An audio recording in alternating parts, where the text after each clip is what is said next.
अस्सलाम वालेकुम, मैं हूं Sana Khan CNBC city news के साथ। हमारे साथ यहाँ पे मोहम्मद रिजवान ज़वेरी साहब मौजूद हैं, जो कि ऑल ताजिर इत्तेहाद डिस्ट्रिक्ट साउथ के वाइस प्रेसिडेंट हैं। चल के इनसे गुफ्तगू करते हैं और इनसे बात करते हैं लॉकडाउन के हवाले से। पहले तो हम इनसे बात करेंगे कि कराची में लॉकडाउन लगा हुआ है, इससे ताजिर बरादरी जो है वो किस हद तक परेशान हो रही है। अस्सलाम वालेकुम। वाइटाम सबसे पहले तो मैं आज जो दिन है यौम इस्तिसाल का कश्मीर का, वो मैं ज़रूर मैं बताना चाहूँगा कि जो 2 साल पहले जो एक कश्मीर के ऊपर जो मज़ालिम जो हुकूमत हिंदुस्तानी हुकूमत ने जो किया, मैं वो आज वो सानिया ज़रूर मैं और उन कश्मीरियों के साथ यकजहती के लिए मैं ज़रूर कहूँगा। और साथ ही साथ जो कल का दिन गुज़िश्ता रोज़ जो पुलिस वालों के लिए जो खराज तहसीन पेश करने के लिए तमाम शहदाओं को जो पेश किया जाता है, वो भी मैं साथ ही साथ मैं इनके साथ भी खराज तहसीन पेश करेंगे तमाम शहदा के लिए। सर, पहले तो आप मुझे ये बताएं कि लॉकडाउन की वजह से ताजिर बरादरी को किस कदर खसारे का सामना करना है। देखें, आप पहले दिन से देख लें, 17 महीने हो चुके हैं। इन सारे तजर्बात से कोई ऐसा इदारा नहीं है या कोई ऐसा प्रोफेशन नहीं है जो ऐसे नहीं गुजरा हो। चाहे वो सहाफ़ती तंजीम देख लें, कारोबारी तबका देख लें, छोटे तबके से लेकर बड़े तबके तक तमाम लोग इसमें नुकसान उठा रहे हैं। अफसोस की बात ये कहनी पड़ेगी कि हमने इन 17 महीनों में बड़े नशेब व फराज देखे, उतार चढ़ाव देखे। हुकूमत की तरफ से जो एक नारवा जो रवैया था, वो हम लोगों ने माजी में कभी नहीं देखा था। अगर 2015 के बाद से अगर आप देखेंगे तो पूरा सिनेरियो पूरा चेंज हो गया, मगर लोगों ने एक्सपेक्टेशंस ये लगाई थी। देखें, मुश्किल वक्त में लोगों के बारे में पता लगता है, हुकूमतों के बारे में पता कब लगता है कि जब एक मुश्किल वक्त आता है। मगर अफसोस का ये कहना है कि हुकूमत ने कभी भी उस ताउन की यकीन दहानी हमें नहीं कराई। और साथ ही साथ हमने ये देखा कि आप दीगर और कई ऐसे इश्यूज़ हैं जिनके ऊपर हमें डिस्कशन करनी चाहिए थी, जैसे ताजिरों को अपने साथ आपको शामिल करना चाहिए था तमाम मशावरत के अंदर, वो नहीं किया गया। देखें, ये नाउमीदी जब फैलती है तो वो किसी भी हद तक जा सकती है। अगर आप ये देखें कि पिछले दिनों जितने भी नोटिफिकेशन जो निकले वो रात की तारीकी में निकले, कौन से ऐसी जगह पर ताजिरों को एतमाद में लिया गया हो और उनसे को मशावरत की गई हो।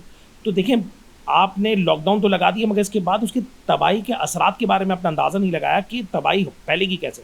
इसलिए कि आप ड्राइंग रूम में बैठ के अगर आप फैसले ले लेते हैं, इसलिए कि जितने भी वज़रा हैं, सूबाई वज़ीर हों चाहे वफाकी वज़ीर, देखें हमें कोई लेना देना नहीं है। वफाकी हुकूमत क्या कहती है, सूबाई हुकूमत क्या कहती है। यहाँ जो छोटा ट्रेडर यानी छोटा ताजर मजदूर तबका जिनसे हमारी रोज़ की वाबस्तगी है, उसकी क्या नीड है, वो तो वो सुनना चाह रहा है। वो ये नहीं सुनना चाह रहा कि तमाम दोनों सियासी जमातें एक दूसरे से झगड़ा कर रही हैं, उनसे क्या लेना देना है। उनसे हमें कोई लेना देना नहीं है। आम पब्लिक परसेप्शन ये है कि चीनी की क्या कीमत है, चीनी हमें मिल रही है नहीं मिल रही, हमें खाना हमें मैसर होता ही नहीं होता है। देखें, हम लॉकडाउन के बाद जिन परेशानियों के बाद हम निकलते जा रहे हैं, आए दिन नई नई मुश्किलात के बाद हम बढ़ते जा रहे हैं, मुश्किलात हमारी बढ़ती जा रही है। अगर आप ये सोचें कि जो 400 रुपये 500 रुपये दिहाड़ी वाला जो फ़र्द है, वो कैसे अपनी ज़िंदगी को गुजार सकता है। आप मुझे बताएं कि किस तरीके से अपनी ज़िंदगी को किस तरीके से आगे लेकर चले, बच्चों को पढ़ाए। आप ये कहते हो कि गुर्बत बढ़ती जा रही है। मुझे ये बताएं, 6 करोड़ 2018 के जो तखमीना निकाला गया है कि सतह गुर्बत की लकीर से नीचे जो अफराद हैं वो 6 करोड़ से तजावज़ कर गए 2018 के। आज 2021 पहुँच गया। कोविड के बाद के अगर आप उठाएंगे, अगर आदाद शुमार अगर हकीकी मायनों में अगर आप उठाते हैं, तो मेरे ख्याल से कई गुना ज़्यादा हो चुके होंगे, जिसकी कोई नज़ीर नहीं मिलती किसी जगह पर। हुकूमत यहाँ पर शशकों के साथ ज़िंदगी गुजारती है। और मैंने अपनी अब तक की ज़िंदगी के अंदर मैंने हमेशा पाकिस्तान को मकरूज़ देखा। अफसोस की बात यह, अच्छा आज भी हम कोविड में भी मौजूद है, तब भी हम मकरूज़ हैं। अच्छा मकरूज़ है, मगर शाह खर्चे नहीं ख़त्म होती। मुझे ये बताएं, ये कौन रोकेगा? जब तक कि शाह खर्चे नहीं रोकेंगे तो गरीब के साथ आप बात कैसे कर सकते हैं? आप गरीबों के साथ उनके भले के लिए कर कैसे सकते हैं? आपने लॉकडाउन लगा दिया, ख़त्म, बस ऑर्डर जारी कर दिया। पहले उनसे पूछो तो उनके घरों पे आपने राशन पहुंचाने के लिए कोई रास्ता आपने बनाया? आपने उन लोगों से पूछा कि तुम्हें कितनी तकलीफ है? नहीं पूछा गया। यहाँ पर देखें, इसी बात का हम नुकसान उठाते हैं। और दूसरी बात, असल वजह ये कि हम किसी जगह पर यूनिट नहीं है। हमने उन सारी चीज़ों को, मैंने जो अभी शुरुआती जो लम्हात में आपसे मैंने कुछ कहा कि हमने बहुत सारे नशेब व फराज देखे, हमें अपने लोगों से भी बड़ा नुकसान उठाना पड़ा। मानना पड़ेगा कि कुछ ताजिर तंजीमें जिन लोगों ने अपने ऊपर अपनी जिम्मेदारी ली थी, उन्होंने जिम्मेदारी पूरी नहीं की। आज उसको तस्लीम करना पड़ेगा। हो सकता है मेरी आज की बात के बाद बहुत सारे हल्के ऐसे होंगे, बहुत सारे दोस्त होंगे, बहुत सारे मेरे साथी होंगे, हो सकता है मेरी बात को वो बहुत ज़्यादा बुरा भी फील करेंगे। मगर मुझे इस बात से कतई नज़र कि वो मेरी बात को बुरा मानते हैं, अच्छा मानते हैं, मुझे इससे कोई लेना देना नहीं। हकीकत यह है कि आपने असल तर्जुमानी, जो असल मजदूर है उसकी तर्जुमानी आपने नहीं की। आपने सिर्फ और सिर्फ, आप चाहे उसको किसी भी थोड़ी सी तल्ख बात ज़रूर है कि फ़ोटो सेशन और वीडियो की हद तक आपने बात बयानात जारी किए। कभी आपने 24 घंटे का अल्टीमेटम दिया, कभी 72 घंटे का अल्टीमेटम दिया। असल आपने लोगों की बात, अच्छा डिवाइड एंड रूल, उसमें सक्सेस हो गए। हुकूमती जो इदारे हैं, जो हुकूमती लोग हैं, अफराद हैं, वो इस बात पर कामयाब हो गए कि आपको डिवाइड एंड रूल, आपको डिवाइड कर दिया। अब इसके बाद जो इम्प्लीमेंट करवाना हो करवाते जाओ। आज हम इस सारे नुकसानात को, जो सबसे ज़्यादा जो हमें भुगतना पड़ रहा है, वो हमें अपने लोगों से भी भुगतना पड़ रहा है जो असल तर्जुमानी नहीं कर पाए, असल मज़दूरों की। और दूसरा ये कि हुकूमती जो अफराद हैं, जो वज़रा हैं, उन्होंने गैर यानी बग़ैर किसी तजर्बे के, यानी अखलाकियात से बिल्कुल पारे हो के, यानी हर शख्स अपनी बात में लगा हुआ है। अब मुझे ये बताएं कि सियासत या तो कर लो या तो तिजारत कर लो। मैं यहाँ पर आपकी बात काटूंगी कि आपके अपने लोगों में ही एका नहीं है। देखें, वही मैंने आपसे शुरू में आपसे कहा कि हम हुकूमती वज़रा से तो नाराज़ थे, नाला थे उनकी गलत पॉलिसीज़ की वजह से। अगर चाहते तो वो एतमाद में लेके बहुत सारे इनिशिएटिव्स ले सकते थे। मुझे आज अगर ये मेरी बात ना काटी जाए, ये NCOC को भी हमने पैगाम पहुंचाया, असद उमर जिनको हेड करते हैं उनको भी ये पैगाम पहुंचाया। मुझे वो रॉकेट साइंस बता दी जाए कि 6 बजे तक लॉकडाउन रहेगा तो कोविड सेव रहेगा, 6 बजे के बाद कोविड बाहर आ जाएगा, वो रॉकेट साइंस बता दें। सेव डेज़ के तौर पे कहा गया कि फ्राइडे और संडे वाले दिन सेव डेज़। आप मुझे ये बताएं, ये रॉकेट साइंस बताएं कि कौन सा ऐसा कोविड है जो जुम्मे वाले दिन आ जाता है, आम दिन के अंदर 6 बजे के बाद आ जाता है, 6 बजे से पहले वो अपनी जगह पर चले जाता है। कि पता नहीं कौन सी ऐसी दुनिया में हम रहते हैं। आप पता नहीं क्या कर रहे हैं, आप क्या करना चाहते हैं। आप खुल के बोलते ना, आप खुल के बोलें, लोगों को एतमाद में लेके देखें एक्चुअल इशू ये। अब एक चीज़ से हम निकलते नहीं, दूसरी चीज़ में फंस जाते हैं। अब कोविड से निकले नहीं थे, हम वैक्सीनेशन में फंस गए। अब वैक्सीनेशन के ऊपर अब आपने इतना पाबंद आपने लोगों को कर दिया कि लोगों को हरासा करने के ऊपर लोग तुल गए। लोग नोटिफिकेशन जारी कर दिया, रातों रात निकाला। अब उनको पाबंद ये कर दिया कि यार आप, अब मुझे ये बताएं, चलो नोटिफिकेशन निकाल दिया आपने, मान लिया ताजिर आम आवाम चले समझ जाती है कि आपने आवाम के भले के लिए आपने नोटिस निकाला होगा, आपने वो वापसी क्यों लिया था? फिर मुझे ये बताएं, फौरी तौर पर आपको वापसी क्यों लेना पड़ता है? इसका मतलब आप किसी न किसी जगह पर गलती कर रहे हैं। गलती का मतलब ये होता है कि जब आप गलती को सुधार लें, गलती हो जाती है, इंसान है, बहुत सारी चीज़ें होती हैं। देखें, पारसा तो नहीं है, पुराने दौरों से आप कोई 1400 बरस पहले वाले लोग तो आप हैं नहीं। हम ये तो नहीं कह सकते कि आप उन लोगों जैसे हो सकते हो, आप नहीं हो सकते। मैं मानता हूँ, मैं ये आखिरी वक्त है, इसमें हमें हुक्मरान भी काबिज जाबिर हमें मिलेंगे, इसलिए कि हम खुद अच्छे नहीं हैं। देखें, आपने जो कहा कि आपके खुद के लोग, आपके अपने साथ के लोग भी सही नहीं हैं, आप शामिल नहीं। देखिए, इसमें कहीं ना कहीं आपको बहुत सारे लोग आपको ऐसे मिल जाते हैं जो आप गैरों से नहीं, जितना आप अपनों से नुकसान उठाते हो। अगर ताजिर एक पेज पर आ जाते हैं, देखिए बहुत सारे लोग यही अल्फाज बोलते जाते हैं, तमाम ताजिर ये कहते हैं मैं एक पेज पर, मगर बैठ नहीं पाते। देखिए, हर आदमी की अपनी अपनी पॉलिसीज़ होती हैं, अपने अपने उसूल होते हैं। जैसे मैंने पिछले दिनों मैंने कहा था कि सियासी जमातें जब डिवाइड होती हैं, बनती हैं, जैसे आप चलें एक मुत्तहदा को देख लें, देखें वो उसको तो माना जाएगा ना, कोई बुला तो नहीं सकता ना। मुत्तहदा कौमी मूवमेंट एक जमात थी 90s से लेकर अब आज तक भी। आप भले चाहे उसको एक धड़ों में बांट दिया हो, मगर एक नाम है ना, उसकी हकीकत है ना, उसको छुपाया नहीं जा सकता। उसमें से डिवाइड कितनी पार्टियाँ हुई, अब उसमें से मुत्तहदा पाकिस्तान भी निकली है ना, उसमें से PSP भी निकल आई। अच्छा, एक ज़माना था हकीकी भी निकली, बहुत सारी चीज़ें निकली हैं। ताज़िर तंजीमें जब एक सियासी पार्टी में से जब एक नाउमीदी बढ़ती है तो सियासी जमातें तकसीम होती हैं। अपनी उसूल और अपनी उसूली मौक़िफ़ अपने लोगों को साथ लेने के लिए ताजिर तंजीमें मुख्तलिफ धड़ों में बढ़ती हैं। तो उसी तरीके से जब सियासी जमातें जब धड़ों में बढ़ती हैं तो ताजिर तंजीमें भी धड़ों में बढ़ती हैं।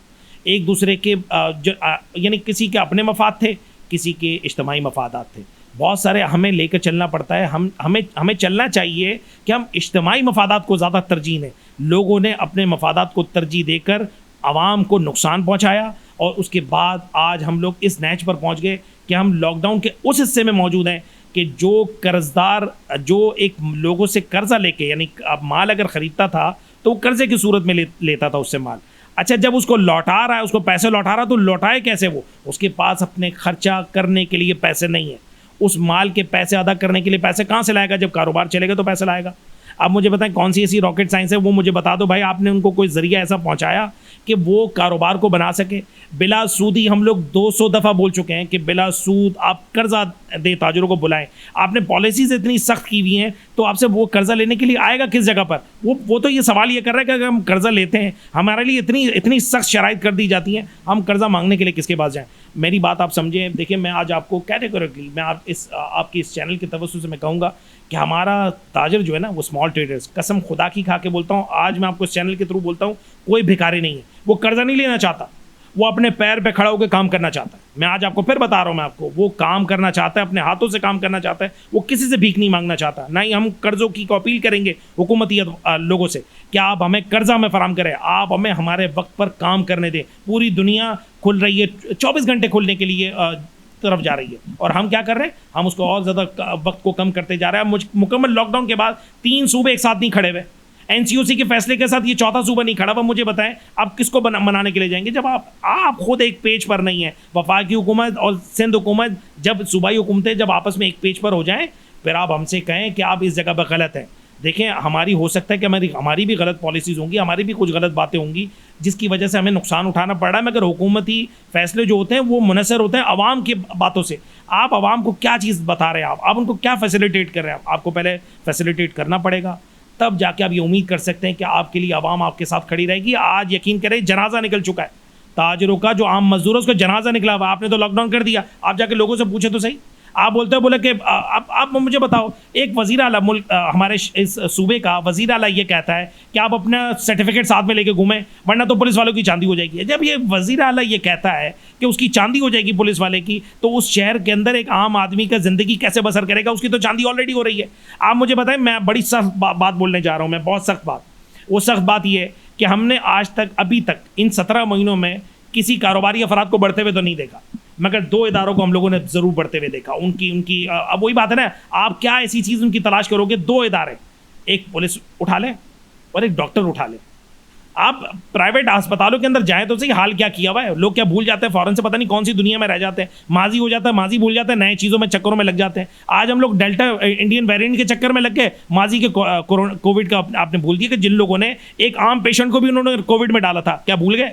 याद दिलाओ उनको याद दिलाना चाहिए। आवाम जो है ये याद दिलाने पे चलती है। बात ये कि हमें भूलना नहीं चाहिए। बहुत सारी चीज़ें ऐसी हो गई, मेरे एक अकेले के बोलने से ये को मैं दुनिया की, मैं पूरे इंटरनेशनल मीडिया या पूरी दुनिया का मैं बयानी बदल नहीं सकता हूँ। मगर बात जाहिर सी बात है, मैं किसी को हाथ से नहीं कर सकता, ज़बान से बोल ज़रूर सकता हूँ मैं, कि मैं रोज़े मैशर में ये जवाब दे सकूँ कि मैंने हकीकत बयान कर दी थी। बाकी इसके बाद हुकूमती अदवार जो भी कहते हैं, यानी आप आगे की पॉलिसी इसी तरीके से रखते हैं, जाओ, तबाही आपके बिल्कुल दरवाजे पे खड़ी रहेगी और दस्तक दे रही है। तबाही अभी आने की नहीं, तबाही आ चुकी है। मैं आपको बता रहा हूँ, मैं लिटरली मैं आपको बता रहा हूँ, ये दोनों हुकूमतें आपस में लड़ाई करके अवाम का जनाजा निकाल चुकी।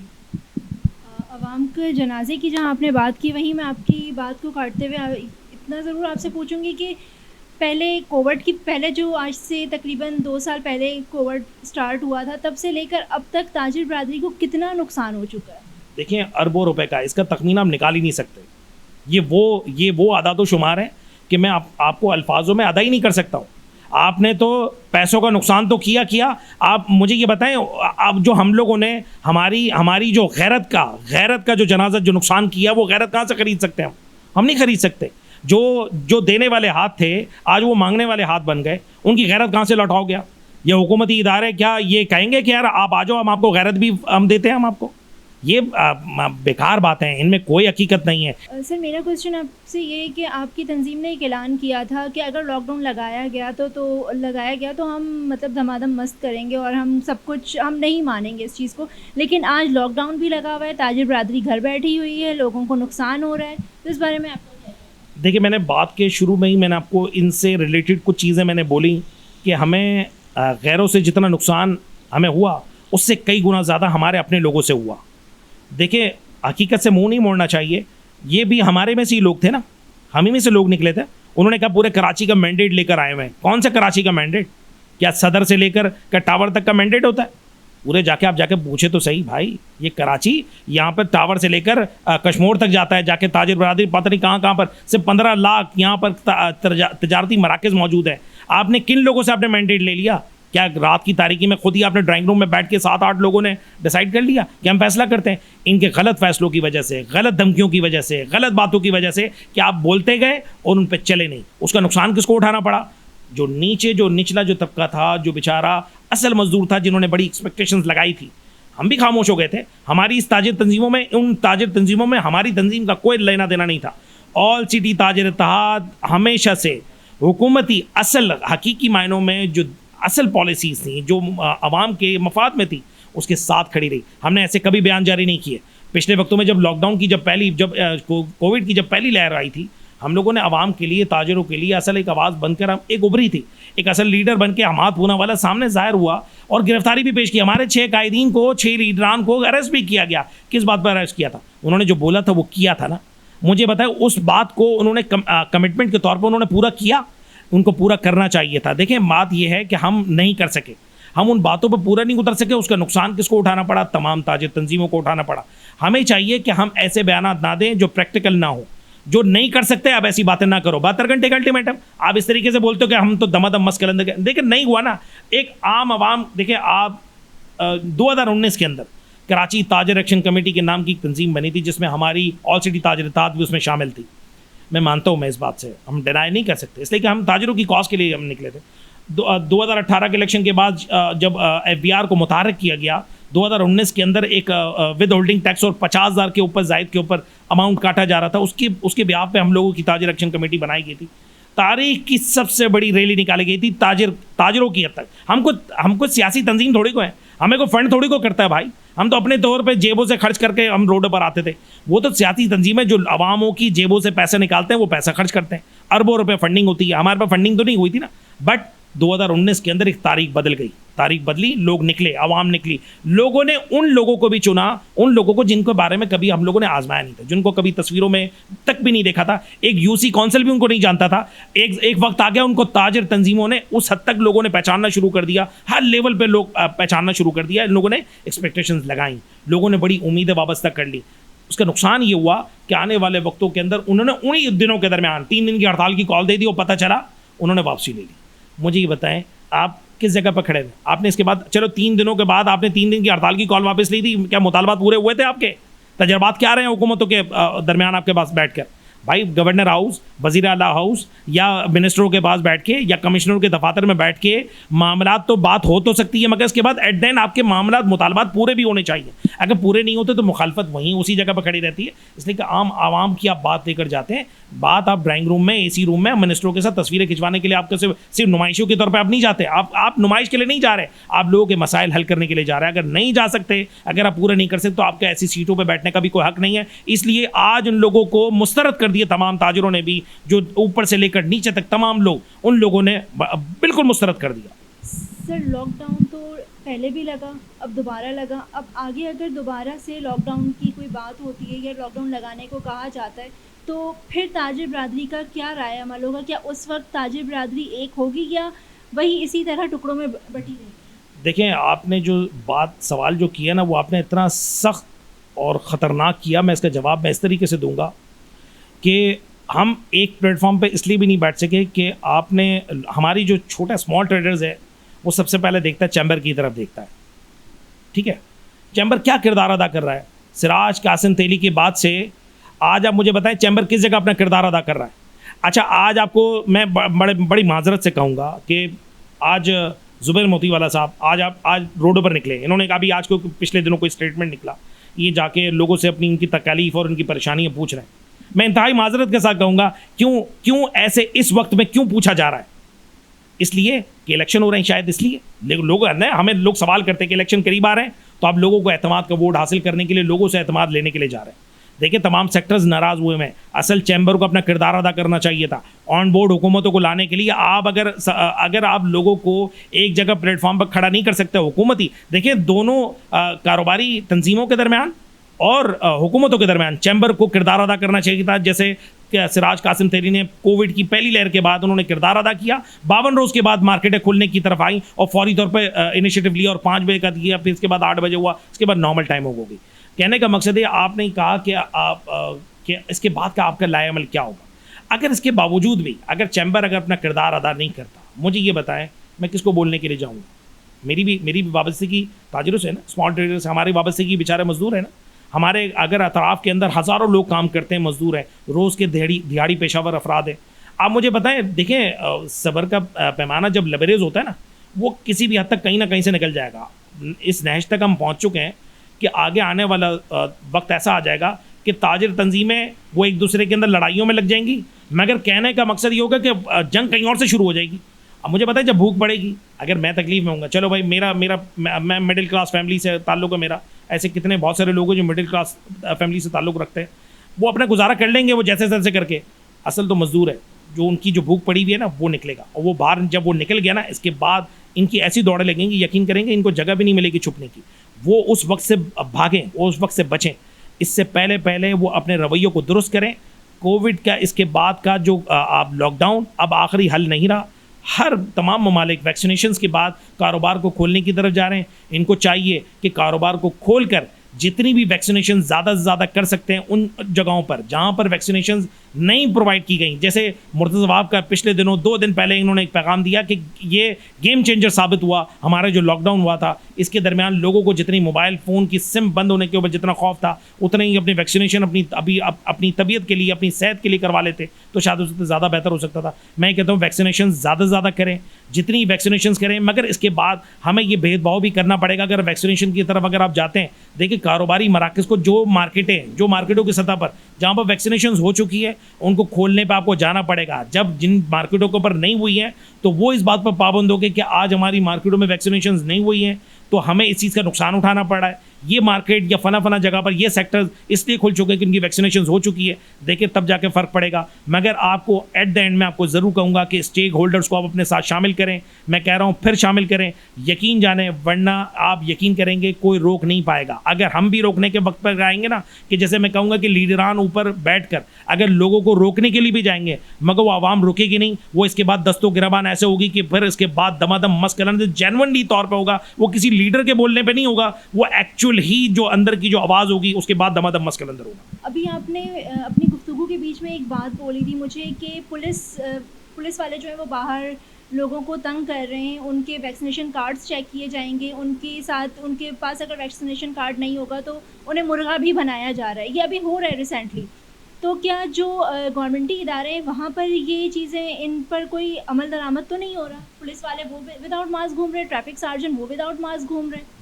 देखें SOPs की अगर बात समझी जाए ना, तो ये सिर्फ और सिर्फ गरीब लोगों के लिए, दुकानदारों के लिए या वर्करों के लिए रह गया है, बाकी इसके अलावा कुछ भी नहीं है। वो सारी धज्जियाँ उड़ा दी है वैक्सीनेशन के बहाने पर। आप जाके एक्सपो सेंटर आप जाकर देख लें वो क्या SOPs को कौन फॉलो कर रहा है।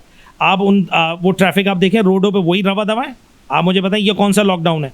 देखें इसके बाद मायूसी बढ़ रही है ना पुलिस वालों का। अब मुझे ये बताएं, मैंने इस रमज़ान के अंदर मैंने तमाम एरियाज़ मैंने कवर किए हैं, तमाम जगहों पर लोग इस तरीके से SOPs की इस तरीके से धज्जियाँ उड़ाई हैं कि जहाँ पर जिसका ज़ोर चला उसने लिफाफा दिया और काम उसका बन गया। मैं उनका नाम नहीं लेना चाहूँगा। मुझसे सवाल किया कुछ लोगों ने, बोले कि क्या आप ये समझते हैं कि आपको जिन जिन इलाकों की शिकायत है आप हमें बता दें, हम उन इलाकों को बंद करवा देते हैं। अब आप मुझे ये बताएं, मैंने बोला अल्लाह का वास्ता आप मत बंद करवाइएगा। आप ये रास्ता ये निकालें कि आगे कोविड के बाद से जो चौथी लहर की जो बात चल रही है ना, उसके बाद कारोबार को कैसे खोला जाए उसके ऊपर मेहनत करें, ना कि आप उसको बंद करवाने के लिए जाएं। तो आज अगर वो एरिया जिस जगह पर लॉकडाउन की सूरत में वो एरिया खुला हुआ है और जिनको अंदर द कारपेट जिन लोगों को लिफाफे एनवेलप्स दे दिए गए और मार्केट खुल रही है, तो आज अगर 25,000 रुपये में डील हो रही है ना, तो वो 2 दिन के बाद दोबारा से खुलेगा, उसके रेट बढ़ जाएंगे, वो लाख रुपए में बढ़ा जाएगा। मुझे ये बताएं कि पहले तो आप ये प्लान करें कि उन काली भेड़ों को कैसे निकालेंगे। मुझे बताएं, काली भेड़ें होती हैं, चंद होती हैं, ये तो पूरी भेड़ है, बहुत पूरा जमकट है, पूरा का पूरा भरा हुआ है। हमने जो शहदाओं को जो खराज तहसीन पेश किया, जो असल हकीकी मायनों में जो शहदा हैं, जिन्होंने अपनी आवाम के लिए, चाहे उसमें दीगर हमारे आर्म अफवाज है, हमारी हिफाजत के लिए अपनी जानों के नजराने पेश किए, हमने खराज तहसीन उन लोगों को पेश किया जो काली भेड़ें हैं, जो भेड़ की सूरत इख्तियार करती है, जो एक मजमे की सूरत इख्तियार करती है। हमने हरगिज़ उन लोगों के बारे में तस्करा नहीं कर रहे, उनको जब तक आप लगाम नहीं देंगे, यकीन करेंगे ये आप देखें आने वाले वक्तों के अंदर, आने वाले दिनों के अंदर जो सख्त माहौल जो मैं देख रहा हूँ, मैं जो हम अपनी नज़र से देख रहे हैं, मुझे भी अपने कारोबार करते हुए कई बरस 30 से 32 साल मेरा इस माहौल से मेरी वाबस्तगी है। मैंने इसमें सारी चीज़ें जो देखी हैं, जो उतार चढ़ाव देखा मैंने, जो तब्दीली देखी है, आज जो तब्दीली है बड़ी ख़तरनाक है। और आने वाला ये बहुत बड़ा समंदर आएगा, इसमें लोग बड़े नाराज़ हो चुके हैं, बहुत नाला हैं, और यकीन करेंगे आगे आने वाला वक्त हुकूमत के लिए, आने वाले वक्तों के लिए बड़ा ख़तरनाक जाएगा। मैं उन हुकूमती इदारों से ये भी मैं सवाल करना चाहूँगा, एक बड़ा सख्त सवाल है। बाई इलेक्शंस होते हैं, तमाम धज्जियाँ उड़ा दी जाती हैं, है ना। बाई इलेक्शन होते हैं, तमाम धज्जियाँ उड़ा दी जाती हैं SOPs की। आपको कहीं जलसा जुलूस निकालना होता है, आपकी तमाम धज्जियाँ उड़ा दी जाती हैं, SOPs सारे ख़त्म। आप मुझे ये बताएं, जब गिलगित बल्तिस्तान में इलेक्शन होता है, सारी धज्जियाँ उड़ा दी जाती हैं। बाई इलेक्शन होता है, धज्जियाँ उड़ा दी गई। कश्मीर इलेक्शन हुआ, धज्जियाँ उड़ा दी गई। मुझे ये बताएं कि क्या कोविड के लिए आपके इलेक्शन ही मायने रखते हैं? अगर आप कहते हो कि हमारे लिए कोविड कोई बेमानी नहीं है, बस सिर्फ आवाम के लिए, जो कारोबारी अफराद है उन लोगों के लिए कोविड है, मुझे ये बताएं, ये तमाशा बंद हो जाना चाहिए। मैं आपको बता रहा हूँ, मैं आपको, ये तमाशा अगर बंद नहीं हुआ, देखिए मैं फिर बोल रहा हूँ आपको, ये बड़ी सख्त बात है, मगर इन लोगों को बर्दाश्त करनी पड़ेगी। मुझे पता है मेरे अकेले के बोलने से नहीं होगा, मगर ये तमाम लोगों की दिल की आवाज़ है।